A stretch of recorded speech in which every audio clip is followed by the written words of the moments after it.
कराची सब्जी मंडी में सदो डैम का पानी दाखिल हो गया है, लोग मछलियां पकड़ रहे हैं। ये बड़े बड़े मछलियां बोला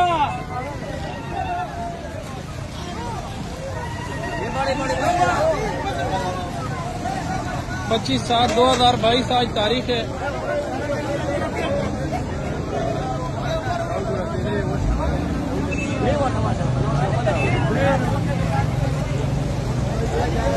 ये मछलियाँ देखो, ये मछलियाँ ये कराची का मंडी क्रिकेट में पकड़े।